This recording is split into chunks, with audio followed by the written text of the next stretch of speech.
ہو چکے تھے۔ Stop it! ایک دم سے نورے کی چلاتی آواز میں دونوں یکلک رک گئے اور ایک ساتھ اس کی طرف دیکھا۔ جو کچھ تم چاہتے تھے وہ کل ہو جائے گا، اس لیے مزید تماشا مت بناؤ اور جاؤ یہاں سے، وہ بے لچک اور تلخ لہجے میں بولتی ہوئی وہاں موجود سبھی افراد کی کو شیڈر کر گئی تھی، ماں سوائے حماس کے۔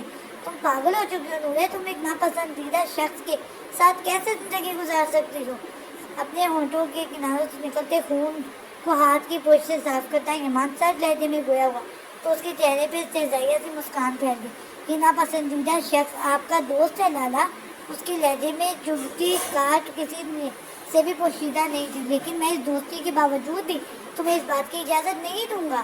وہ پہلے سے بھی زیادہ سرد مہری سے گویا ہوا تو حماس سے نے ناک سے بہتے خون کو انگلی سے سمیٹتے ہوئے سپاٹ نگاہوں سے اسے گھورا۔ میں آپ سے اجازت مانگ بھی نہیں رہی، اس کی خودسری عروج پہ تھی جو سب کو ہی نالا کر رہی تھی۔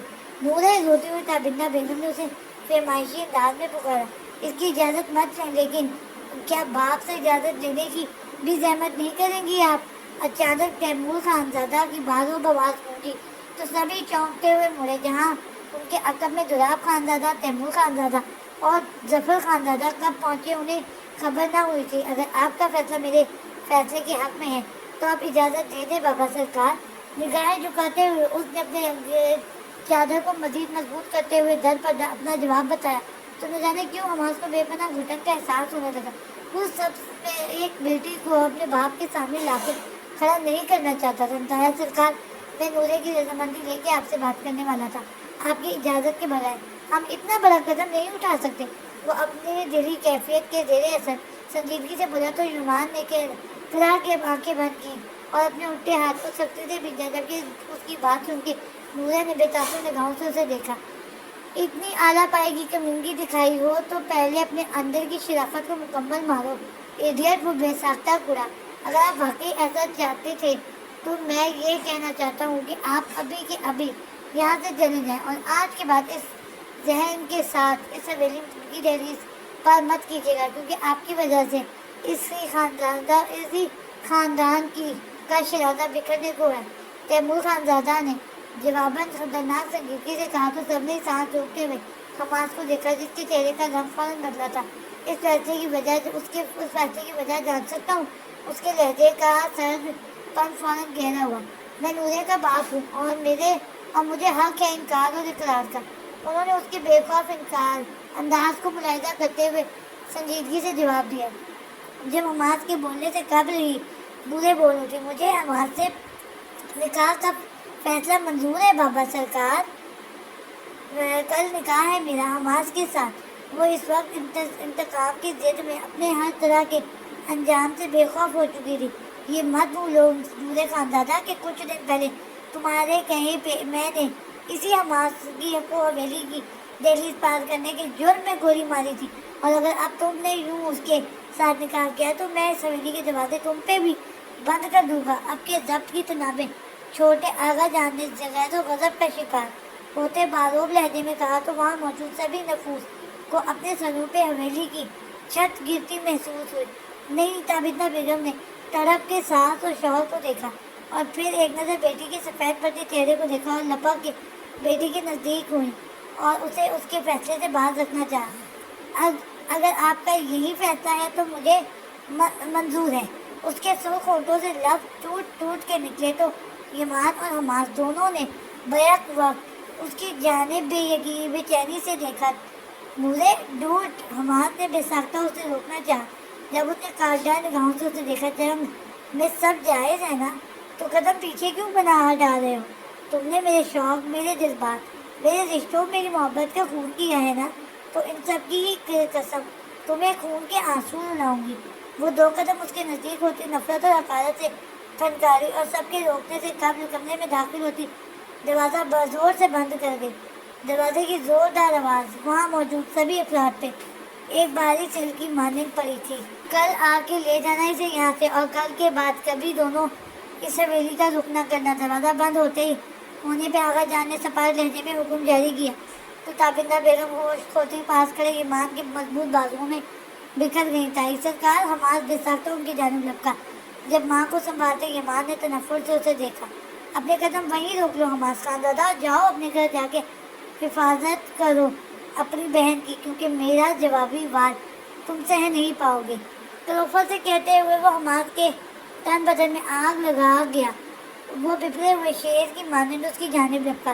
تیری تو اس کے گریبان کی طرف بڑھا تو ہاتھ نے بمشکل اسے روکا۔ پاگل مت بنے، تائی سرکار کو ہی دیکھ لے۔ اس نے تابندہ بیگم کے بے ہوش وجود کی طرف اشارہ کیا تو اسے جیسے وہ اشارہ پہ وہ ایک خونخوار نگاہ ایمان پہ ڈال کے لمبے لمبے ڈگ برتا وہاں سے چلا گیا، جبکہ اس کی اس نگاہ نے وہاں موجود سبھی افراد کو باور کروا دیا تھا کہ سالوں سے چلتی بے مثال دوستی اب ایک ناگہانی سی دشمنی میں بدل چکی تھی۔ سین چینج۔ حویلی کے اندرونی حصے کا دروازہ ایک جھٹکے سے کھولتے ہوئے وہ اندر داخل ہوا تو وہاں جلتی بتیوں کو دیکھ کے چھٹک گیا، کیونکہ وہ رات کے اس پہر وہاں موجود کسی کی بھی جاگنے کی توقع نہیں رکھتا تھا۔ لیکن شاید حویلی سے یہاں اطلاع مل چکی تھی، تبھی آغا جان سمیت سب ہی وہاں موجود تھے۔ کہاں سے آ رہے ہیں آپ؟ حسن خان زادہ جو اپنے ٹف شیڈول سے بمشکل وقت نکال کے آئے تھے، انہوں نے تعجبی نگاہوں سے اس کا حلیہ دیکھتے ہوئے استفسار کیا۔ حویلی گیا ہوا تھا، اس نے آہستگی سے جواب دیا اور خود کو ایک نئے محاذ کے لیے تیار کرنے لگا۔ اس وقت اس طرح سے حویلی جانا، وہ بھی اپنی ہی کزن کے کمرے میں جانا، کیا آپ کی یہی تربیت کی گئی ہے؟ حسن صاحب کا فشار خون بلند ہو رہا تھا۔ بہت کچھ ایسا کر جانا پڑتا ہے جو ہمیں زیب نہیں دیتا، اس نے نپے تلے انداز میں جواب دیا تو آغا جان اپنی جگہ سے اٹھے۔ حماس خان زادہ، آپ کی حرکت کی وجہ سے میرا بھائی، آپ کی ماں کا میکا اور آپ کا ننیال چھوٹ رہا ہے، اس بات کا اندازہ ہے آپ کو؟ وہ اس کے سرخ چہرے کو دیکھتے ہوئے سنجیدگی سے گویا ہوا تو اسے نہ جانے کو کیا کچھ یاد آیا۔ آغا جان، آپ عائشہ اور عالیان کے نانا جان ہیں، میرے آپ یمان کی طرح دادا ہے، ٹھیک ہے؟ 8 سالہ حماس نے دولاب خان زادہ کا ہاتھ تھامتے ہوئے مان سے کہا، کیونکہ اسے جب کہا گیا تھا کہ دولاب خان اس کے دادا نہیں نانا ہے تو تب سے اس نے کہا تھا کہ میں ان کا نواسا ہی نہیں پوتا بھی ہوں، کیونکہ یمان اور حماس الگ نہیں ہیں۔ تب سے اب تک وہ دولاب خان زادہ اور دلاور خان زادہ دونوں کا پوتا کہلوانا پسند کرتا تھا۔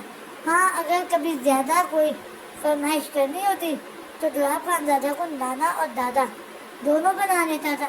اسے اس لمحے بہت بری طرح سے گزرے وقت میں آکٹوپس کی طرح جکڑا تو اسے بے ساختہ آکسیجن کی کمی محسوس ہوئی۔ آئی ایم سوری، لیکن میں نورے سے دستبردار نہیں ہو سکتا۔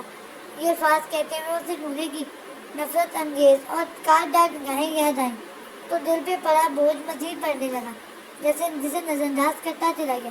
میں معذرت خواہ ہوں ماں بیگم، لیکن میں خود غرض ہو گیا ہوں۔ اس نے باقی سب کو نظر انداز کرتے ہوئے روتی ہوئی اقدس بیگم کو مخاطب کیا کہ اسے اس وقت اقدس بیگم اور نورے کا دکھ ایک جیسا لگ رہا تھا، جن سے ان کا میکا چھوٹ رہا تھا، لیکن وہ غلط تھا۔ وہ وہیں کھڑی عائشہ کو بھول گیا تھا، جس کا میکا بھی کچھ دنوں میں بہت بھیانک انداز میں چھوٹنے والا تھا۔ کل میرا نکاح ہے نورے سے، نورے کی رضامندی سے ہی، اس لیے پلیز میرے ساتھ چلے آپ لوگ۔ وہ اقدس بیگم کے قدموں میں بیٹھتا ان کے دونوں ہاتھ تھامتے ہوئے بولا تو سسکتی ہوئی اقدس بیگم کو سمجھ نہ آئی کہ وہ بیٹے کی خواہش پوری ہونے پہ خوش ہوں یا اپنوں کے پیچھے جانے پہ افسردہ ہوں۔ ہم اس پاگل پن میں آپ کا ساتھ نہیں دینے والے۔ آغا جان کی سخت کبیدہ خاطر آواز گونجی تو حماس ایک بے تاثر نگاہ ان پہ ڈالی۔ میرا نکاح سمجھ لے نہ صحیح، اپنی پوتی کے لیے چلے جائیے گا، سپاٹ انداز میں کہتا وہ اندر کی شور سے گھبراتا ہوا ان سب کو یوں ہی چھوڑتا وہاں سے نکلتا چلا گیا، جبکہ وہاں کھڑی عائشہ بھائی کی حرکت بھی دیکھ کے سن پڑتی جا رہی تھی، کیونکہ اس کے ذہن میں کچھ دیر قبل ایمان کے موبائل پہ کچھ کئے الفاظ گونج رہے تھے۔ میں نے آپ سے بہت محبت کی ہے، لیکن آپ کے بھائی کی بدولت کی محبت انتقام میں بدلنے کو بےتاب ہو رہی ہے۔ حماس کو سمجھائیں عائشہ، ورنہ مجھے بھولنا پڑے گا کہ آپ میری اولین چاہت ہے۔ اناؤں کے قلعے میں قید وہ دونوں انسان ان دونوں لڑکیوں کے جذبات سے بری طرح کھیلتے جا رہے تھے۔ سین چینج۔ چل پیر سائیں، کوئی آیت پھونک، کوئی ایسا اسم اعظم پر وہ آنکھیں میری ہو جائیں۔ یہ میرا خیال ہے شعر ہے، غزل ہے۔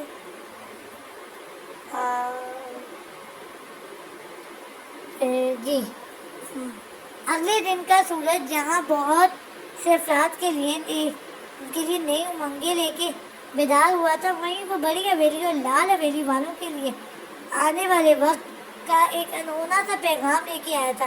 اپنے کمرے میں موجود نورے نے بیڈ پہ پڑے باکس کو ناگواری سے دیکھا، جس میں بڑا آف وائٹ رنگ کا برائڈل فراک اور میچنگ جویلری اس کے تن بدن میں آگ لگا گئی تھی۔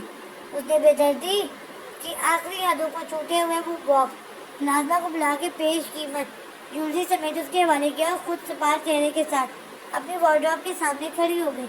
میری سانسوں کو میرے لیے اذیت بنایا ہے تم نے، میں تمہارے جینے کو تم پہ حرام کر دوں گی۔ گہرے سیاہ رنگ کے سادہ فراک اور پاجامے کو کھینچ کے نکالتی وہ نفرت سے سوچتی، آنسو بہا رہی تھی۔ اسے کل رات اپنی دوست کا میسج ریسیو ہوا تھا، جس میں اس نے بتایا تھا کہ حماس کے مالک کے سر کو بے دردی سے زمین پر بار بار مارنے کی وجہ سے اس کے دماغ پر بہت گہری چوٹیں آئی تھیں، جس کی وجہ سے وہ کوما میں جا چکا تھا۔ اس خبر کو سننے کے بعد اس کے اندر لگی آگ مزید بھڑک گئی تھی اور اس لمحے وہ اپنے فیصلے پہ مزید ڈٹ گئی تھی۔ حماس خانزادہ کے غرور کو نیست و نابود کرنے کے لیے اگر اسے کچھ چھوڑنا بھی پڑتا تو وہ چھوڑ دیتی، کیونکہ اسے یقین تھا کہ وہ جب پلٹ کے آئے گی تو سب اسے اپنا لیں گے، لیکن اس سے پہلے اسے اس کے غرور سمیت خاک میں ملانا تھا۔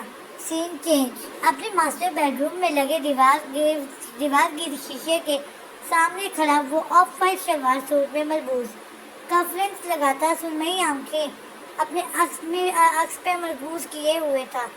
اندازہ نہیں تھا کہ اس عشق کی کاملیت اس قدر وحشی اور شفاف طریقے سے کرنا پڑے گی۔ تلخی سے مسکراتے ہوئے اس نے گلے میں پہنے نورے کے ہی لاکٹ کو گریبان کے اندر کیا اور اپنے بٹن لگانے لگا۔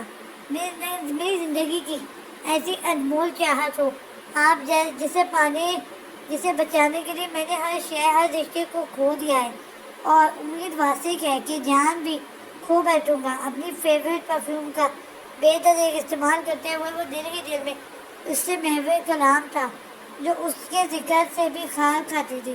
بالوں کو سیٹ کر کے اس نے ایک تائنانہ نگاہ اپنی تیاری پر ڈالی۔ آف وائٹ شلوار سوٹ میں ملبوس، وہ پیروں میں پشاوری چپل پہنے اب بیڈ پہ پڑی اپنی کریم کلر کی چادر کی جانب بڑھ رہا تھا۔ اس نے چادر اٹھائی اور اسے اپنے کندھوں پہ پھیلا کے سائڈ ٹیبل پہ رکھی اپنی چیزوں اٹھائی اور دروازے کی جانب قدم بڑھائے۔ عشق کو جنگ کے پردے میں چھپا کے آپ کو اپنا آپ سونپنے کا اور آپ کو چنانے کا وقت آن پہنچا ہے نورے حماس خانزادہ۔ خوشکن احساس بہت سبک زبی سے اس کے جذبات اور احساسات میں سرشاری بھرتا چند پل کے لیے اس کے ہونٹوں پہ خمار آلود مسکان بکھیر گیا۔ سین چینج۔ وہ سب ہال میں بیٹھے ہوئے خاموشی سے نورے کے آنے کا انتظار کر رہے تھے۔ چند لمحے قبل ہی بڑی حویلی سے حماس خانزادہ اپنے وعدے کے مطابق ایک مختصر سی بارات لے کے لال حویلی کی دہلیز پہ آن پہنچا تھا۔ لال حویلی کے سبھی افراد کے چہرے بتا رہے تھے کہ اگر ان کے ہاتھ ان کی لاڈلی کی ضد نہ باندھتی تو جو لحاظ پہ ہر رشتہ بھول کے اسے گولی مار سکتے تھے، وہ یوں دھڑلے سے ایسی بن بلائی بارات لانے پہ اسے گولیوں سے چھلنی بھی کر سکتے تھے۔ لیکن حماس خانزادہ نے ثابت کیا تھا کہ وہ سب کی موجودگی میں خون کی ہولی کھیلنے کے باوجود اسے لے جائے گا، اور وہ واقعی لینے پہنچا تھا۔ یہ بارات کوئی خوشکن طریقے سے تو نہ آئی تھی، نہ ہی بلائی گئی تھی کہ ان کا سواگت کیا جاتا یا خاطر تواضع کی جاتی، لیکن زلیخا بیگم اور زہرا بی نے موقع کی نزاکت دیکھتے ہوئے ان کے سامنے ریفریشمنٹ کا سامان رکھا تھا۔ کسی نے بھی نظر اٹھا کے بھی نہ دیکھا تھا، اور پھر جان غسل لمحوں کے انتظار کے بعد وہ عائشہ شائنہ اور زلیخا بیگم کے ہمراہ آتی ہوئی دکھائی دی۔ سیاہ رنگ کے فراک میں ملبوس وہ سیاہ نیٹ کا ایک دوپٹہ سر پہ ٹکائے سیاہ شال جس کے بارڈر پہ گولڈن کام ہوا تھا، کندھے پہ رکھے ہوئے تاثر اور سادہ چہرے کے ساتھ چلتی ہوئی بنا کسی سے ملے سامنے صوفے پہ براجمان ہو گئی۔ اسے اپنی پسند کے برعکس سوٹ میں دیکھ کے برا لگنے کے باوجود نہ جانے کیوں اس کی آنکھوں میں ایک تبسم سا چھلکا جو سنگل صوفے پہ بیٹھے ایمان کو سلگا گیا۔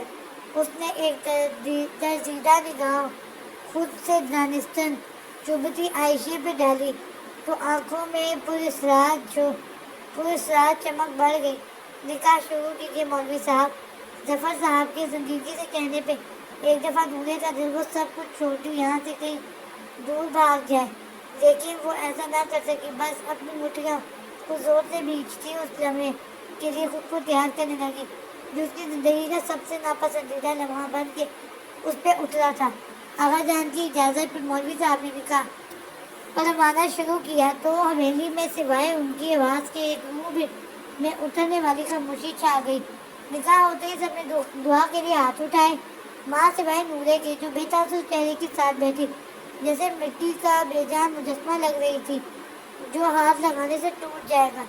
اس کی ایک ایک جنبش کو گہری نگاہوں سے دیکھتا حماس اس کے اس انداز پہ اچنبھے کا شکار ہوا تھا، لیکن اس سے قبل کہ وہ مزید غور کرتا تیمور صاحب کی سرد محض آواز نے سب کے ہی دلوں کو جیسے نوچ ڈالا تھا۔ نورے کی رخصتی کی تیاری کر رہے ہیں آپ لوگ؟ ایمان جاؤ چچی کی مدد سے نورے کا سامان لے کے آ جاؤ۔ ان کی بے لچک آواز پہ عورتوں کے آنسو بے لگام ہوئے، لیکن وہ تب بھی یوں ہی بیٹھی رہی۔ اور پھر جب اس کا بیگ لے کے ایمان نیچے آیا تو ابندہ بیگم اسے لگا کے پھوٹ پھوٹ کے رونے لگی۔ وہ تب بھی نہ ٹس سے مس ہوئی اور نہ ہی اس کے آنسو سے کوئی آنسو ٹپکا تھا۔ تیمور صاحب اور دولاب خانزادہ کے علاوہ حویلی کے سبھی افراد نے اسے افسردگی سے مل کے حویلی کی دہلیز تک چھوڑا تھا، جہاں سے آگے اس کا ہاتھ تھامتے ہوئے سو سو کرتی عائشہ نے اس حماس کے سیاہ پراڈو کی فرنٹ سیٹ پہ اسے بٹھایا۔ جس لمحے عائشہ نے نورے کو حماس کی گاڑی میں بٹھایا تھا، ٹھیک اسی لمحے نورے کو اغوا کرنے کے لیے بلال زبانی کے آدمیوں کی گاڑی بھی نکل پڑی تھی، کیونکہ حسن خانزادہ نے اپنے اصولوں پہ ڈٹے رہتے ہوئے ان کی باتیں ماننے سے انکار کر دیا تھا۔ اسے فرنٹ سیٹ پہ بٹھا کے عائشہ پلٹی ہی تھی کہ اسے اسی لمحے دروازہ کھول کے وہ خوشبوئیں بکھیرتا ڈرائیونگ سیٹ پہ آ بیٹھا۔ جاری ہے۔